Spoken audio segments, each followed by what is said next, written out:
My name is Hazel, I'm 28 years old, and I live in Charleston, South Carolina. 3 years ago, I met Ethan at an alumni fundraiser. He was polite, outgoing, and 4 years older than me, the kind of man who seemed mature, who knew what he wanted in life. We quickly became the perfect couple in the eyes of our friends. He worked as a financial manager at a major investment firm, and I was the communications director at a small nonprofit. Ethan proposed to me on a June afternoon during a walk by the Ashley River.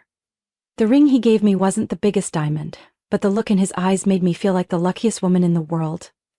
I dreamed of a small house with a white porch, candlelit evenings together, and a future we'd build hand in hand. Everything felt perfect. Everything. Except Ethan's family. From the first time I met his mother, Vivian, I felt the weight of judgment in her eyes. She smiled, but the smile never reached her eyes. "What do you do, Hazel?" she asked sweetly, her tone dripping with sugar. But I heard the scrutiny in every syllable. When I said I worked for a nonprofit, she just raised an eyebrow slightly, saying nothing, as if I'd just confessed I was a lost cause. Ethan's father, Douglas, was different, the kind who didn't bother to hide his disdain. Every conversation was about golf, million-dollar contracts, and always ended with a smirk in my direction, like I didn't belong at the table. Ethan used to reassure me. He'd hold my hand and promise that his family would come around, that our love was stronger than anything, and I believed him. Naively, I thought if I was patient enough, kind enough, then maybe Vivian and Douglas would accept me as part of their family. I was wrong. Throughout our year-long engagement, every dinner, every gathering, I had to endure veiled insults wrapped in polite conversation. Vivian once asked, casually during dinner and in front of the whole extended family, "Hazel, if Ethan lost his job, would you be able to support the family?" I froze. She sipped her wine like she'd just asked about the weather. "Douglas?" He once said at a pre-Christmas gathering, "These days, anyone can dress well and pretend to be successful. What matters is background." His eyes locked on mine like a dagger. He didn't have to say it out loud. In their eyes, I would always be an outsider. Ethan saw it, he knew, but instead of standing by me, he stayed silent. "I just don't want to make things more tense," he'd say, every time I cried after those exhausting dinners. I kept telling myself, once the wedding happens, once enough time passes, things will get better. That blind hope carried me until we were just 3 weeks away from the big day. We had already booked the venue, a lavender-covered farm on the edge of the city. My dress was ready, the invitations had been sent, the 3-tiered cake chosen. Every night, I imagined walking down the aisle to music, with Ethan waiting at the end. I dreamed. I hoped. But those eyes, those fake smiles, those cold handshakes from Ethan's family, they never truly went away. They just hid beneath the surface, waiting for the perfect moment to rise up and drown everything. On a sweltering Thursday afternoon, exactly 7 days before the wedding, Ethan called me. His voice over the phone was strange, both excited and hurried. "Babe, my parents booked a weekend trip for the whole family to Naples, Florida. Just a quick getaway before the wedding. I'll be back Sunday." I hesitated. Naples? Now? When we were buried in last-minute checklists from floral arrangements to seating charts? But Ethan had already made up his mind. I could tell by his voice. Arguing would be pointless. "It's just 3 days," he laughed, trying to ease my worry. "I'll call you every night." I reluctantly agreed. After I hung up, I stood still in the quiet kitchen, unease creeping into my chest. Something didn't feel right. The next morning, Ethan rolled his suitcase out the door like he couldn't get away fast enough. No lingering hug, no wistful glance, just a quick kiss on my forehead and a promise to text as soon as I land. I sat on the wooden chair by the window, hugging a cold cup of coffee. It felt like an invisible hand was tightening around my chest. Saturday evening, while trying to push away the worst thoughts, I got a call from Sadie, my best friend who happened to work as a manager at a luxury resort in Naples. A strange coincidence. "Hazel," she whispered, "is Ethan supposed to be in Naples with his family?" I sat up straight. "Yes." "Why?" Sadie hesitated, then said something that made my blood freeze. "I just saw him at the hotel restaurant with his parents and a woman I've never seen before." The world tilted beneath me. Who is she? I asked, my voice trembling. Not sure. She looked about 25, blonde, wearing a tiny red dress. And Hazel, Ethan's parents, were acting like she's the future daughter-in-law. I gripped my phone so tightly my knuckles turned white. Sadie continued, her voice careful and slow. Ethan and that woman, they were laughing, sitting really close. Vivian and Douglas kept introducing her to everyone around. I don't remember how I ended the call. I just remember sitting frozen on the floor, my heart pounding like a trapped animal. 3 years of love and trust, pierced by one devastating blow. But I'm not the type to fall apart quietly. Sunday morning, I hired a private investigator in Naples, a man named Marcus, known for being fast and discreet. I told him to follow Ethan and his family until they left town. Money didn't matter. I needed the truth no matter how much it burned.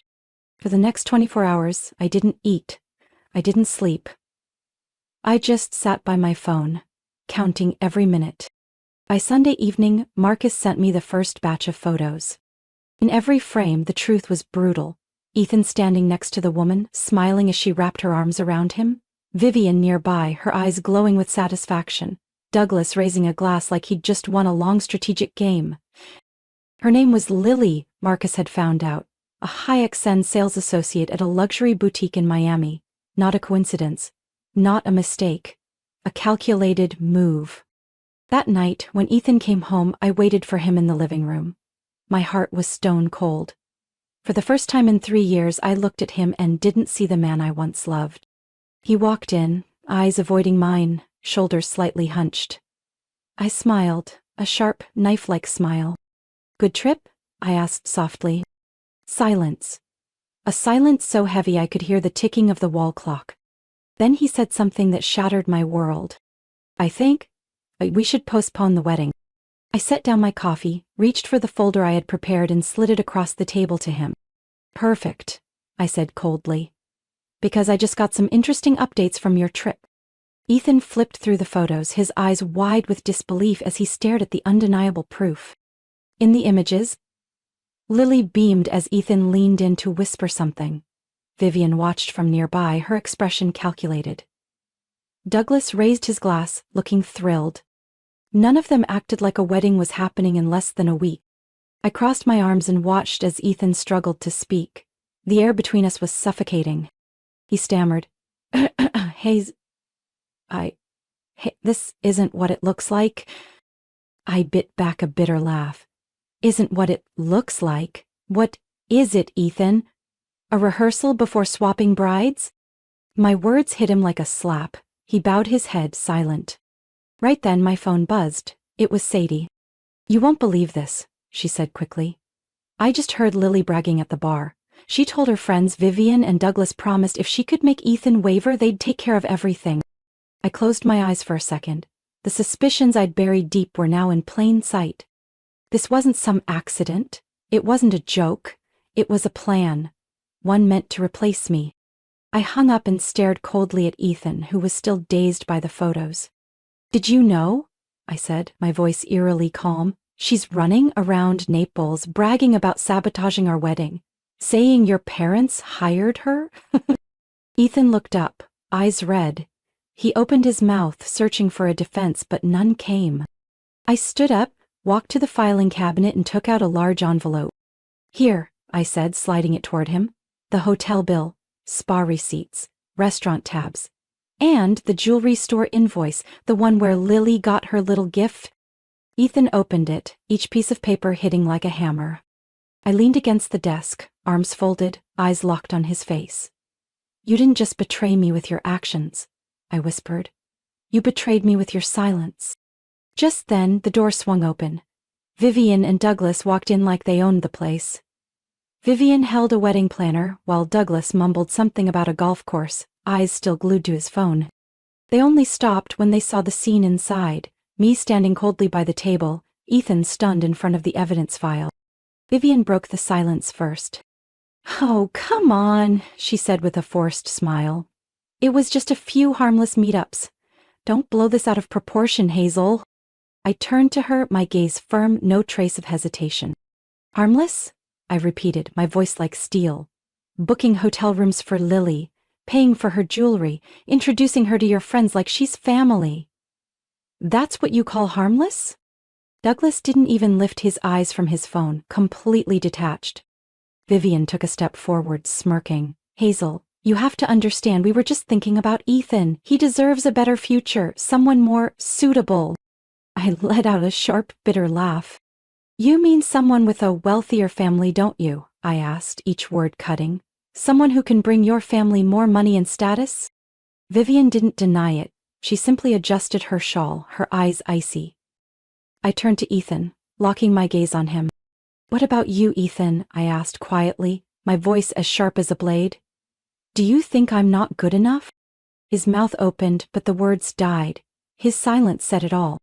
And that was the moment I knew, a cruel but liberating moment, that I no longer wanted to belong to any part of this family. I picked up the folder, glanced at Vivian one last time. This wedding, I said, voice low but resounding, is officially over from this moment. Vivian's lips tightened, her eyes blazing. Douglas still didn't look up. Ethan hung his head, shoulders slumped like a child caught red-handed. I turned and walked out without looking back. I stepped into the evening air, leaving that room behind like a stage after the final curtain. The cool breeze hit my face, but inside, I burned. Like someone who had just escaped a fire. I sat in my car for a few minutes, breathing deeply to stop the tears from falling. I wasn't crying from heartbreak anymore. I cried from fury, from betrayal, from knowing that 3 years of my youth had been bartered like some cheap item. My phone rang. It was Sadie. Are you okay? She asked, her voice thick with concern. I gave a dry laugh. Better than ever, but I need you to help me with something. A few minutes later I sent Sadie everything Marcus the PI had collected. The evidence wasn't just photos. It included receipts and even audio recordings from the hotel bar where Lily and Vivian openly discussed the bride replacement plan. I knew Vivian would try to twist the story, but this time I wouldn't let them slip away so easily. The next morning, I sent an invitation to Ethan, Vivian, Douglas, and Lily, requesting their presence at the Ritz-Carlton in downtown Charleston. I booked a private meeting room and asked the staff to set up a big screen, speakers, and a projector. I signed the invite to clarify matters before the wedding. No one knew this wouldn't be a reconciliation. This was going to be a trial, and they would incriminate themselves. At exactly 10 a.m., I walked into the room in a simple cream-colored dress. Hair neatly tied up. I wanted them to see. I wasn't broken. I wasn't ruined. I was standing tall, stronger than ever. Ethan was already there, looking miserable in a wrinkled suit. Vivian sat with her arms crossed, face carved from stone. Douglas, as always, stared at his phone. Lily, in contrast, wore a tight dress and heavy makeup like she was in a beauty pageant. I sat across from them, plugged in the USB, and started the presentation. Each photo, each video on the screen tore through the web of lies they had built. Ethan turned red. Vivian bit her lip so hard I thought she might bleed. Douglas finally looked up, his face heavy and tired. Then came the audio. Vivian's voice unmistakable. As long as Lily makes Ethan question things, Hazel will be nothing but a footnote. Silence swallowed the room. I stood up, voice steady. So who wants to explain first? No one answered. I looked straight at Ethan. You said you wanted to postpone the wedding. I'm helping you make that decision quicker. He opened his mouth to speak, but Vivian cut in. Hazel, don't turn this into a disaster. This was all for Ethan's future. I laughed. The sound echoed off the walls. For his future? Or for your family's reputation? I asked sharply, because clearly no one thought about my feelings while you paraded some stranger into my life a week before the wedding. Lily shifted in her seat, lips tightly pressed. I stepped forward, voice firm. And if you think this will stay hidden, you're wrong. Every bill, every video, every piece of evidence, it's stored in multiple places. One phone call and it'll land on Douglas's business partners' desks, Vivian's golf club circles, and across social media. Douglas paled. Vivian gripped the chair so tightly her knuckles turned white. Ethan remained silent. Silent, like a true accomplice. I gathered the file back together, slowly stacking the pages. I'm canceling the wedding, I announced. I'm erasing every trace of you from my life, and I hope that every morning when you look in the mirror you remember today. the day you lost someone who truly loved Ethan." Without waiting for a reply, I turned and walked out of that suffocating room filled with shame and regret. I left the Ritz-Carlton, heels hitting the Charleston pavement like the steady beat of a freed heart. But deep inside, I knew this story wasn't over yet. That night, while packing away the final memories of our 3-year relationship, my phone rang again. It was Sadie. "You need to hear this," she said without hesitation. "Someone at the resort just told me. Lily's been bragging nonstop. Not only did Vivian and Douglas fund her trip, but they gave her lavish gifts to persuade Ethan." I clenched the phone. "They paid her?" "Not just cash," Sadie replied. "Jewelry, shopping cards, and according to Lily, even a job offer, if she could seal the deal." I froze in the middle of the empty room, a cold shiver running down my spine. They didn't just try to replace me. They tried to buy Ethan's future, building a fake stage with Lily cast as the lead. Sadie hesitated, then added, "You should also know, Vivian told a few close friends that she never considered you worthy of their family. To her, you were just a temporary compromise." I closed my eyes, letting those words sink in like bitter medicine. All those times I'd tried to be patient, to prove I was good enough, to believe that kindness would soften their hearts, it had all been a delusion. When I opened my eyes, the fire in me was no longer pain. It was resolve. "Sadie," I said, my voice calm, "I'm not letting them walk away like nothing happened." I picked up my laptop and opened Marcus's files again. Besides the photos and receipts, there was that audio clip. Lily boasting about the bride swap plan. Vivian's voice echoed loud and clear in the recording. "As long as Lily knows how to sway Ethan, we'll handle the rest. Hazel's not the one for him." Every word, every sentence carved into the humiliation I had swallowed for 3 long years. But now, they were my proof. I sat up straight and composed a new email. Recipients: Sadie, Marcus, and a few close friends who had witnessed my journey with Ethan from the start. I attached everything, adding one cold note. "In case of emergency, make sure the truth is seen." I no longer hoped for an apology from Vivian or Douglas.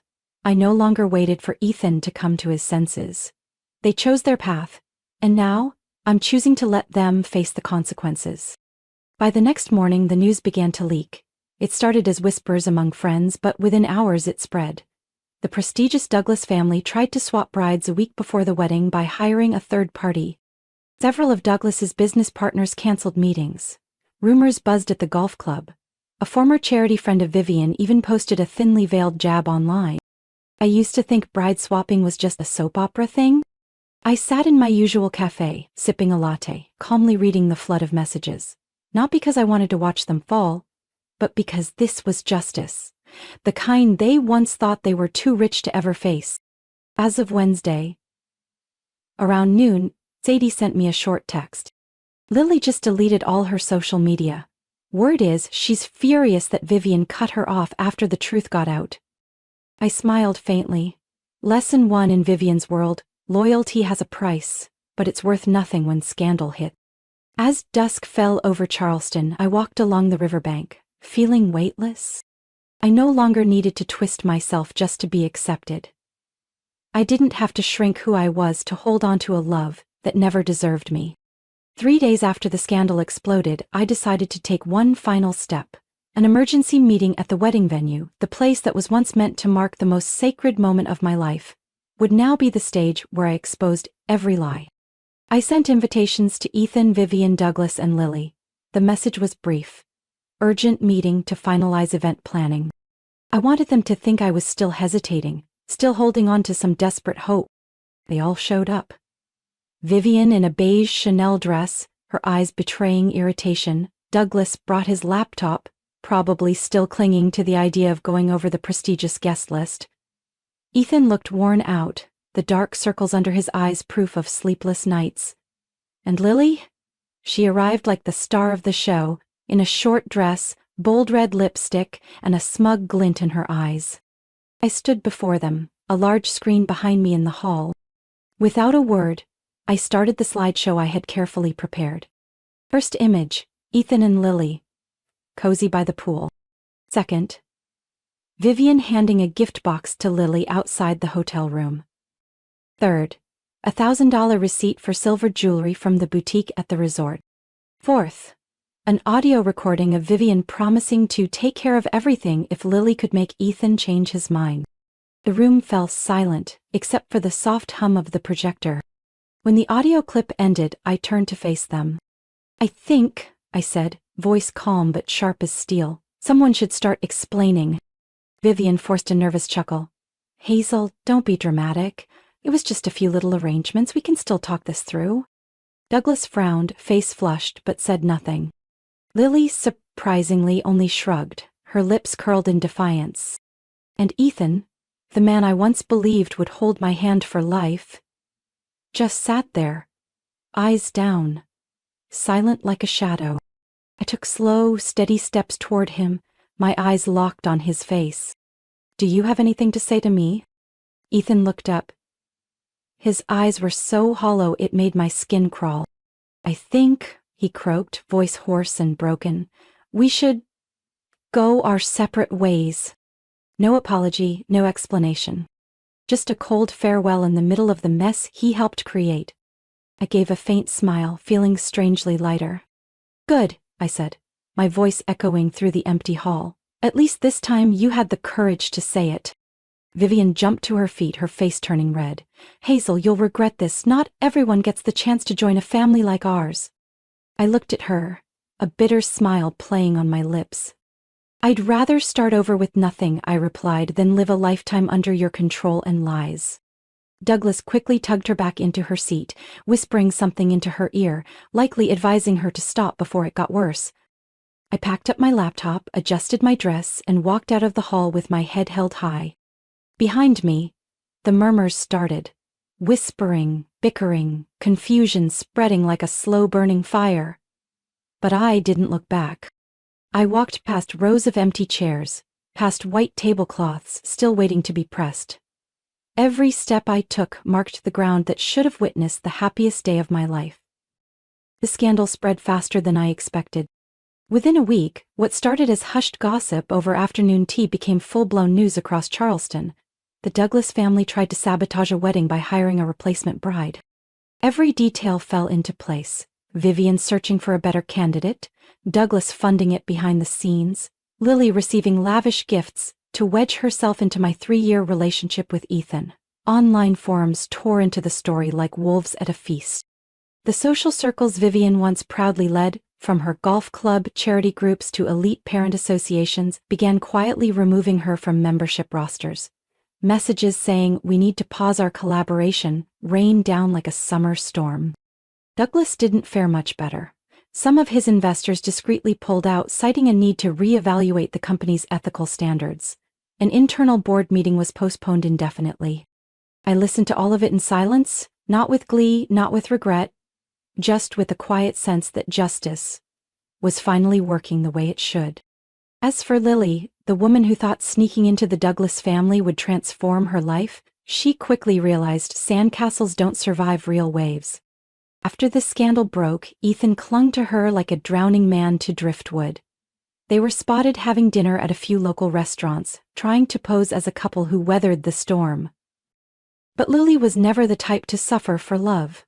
Once she realized there'd be no lavish wedding, no massive inheritance, no $1 million mansion, she began distancing herself. On a Saturday night, Lily posted a new photo on Instagram, arm in arm with another wealthy older man, captioned sweetly, "Better choices come when you realize you deserve more." 3 days later, she cut off all contact with Ethan. No texts, no goodbye, not a shred of guilt. And Ethan, once proud and untouchable, now spiraled in despair. Sadie told me she spotted him alone at our old bar, staring blankly ahead.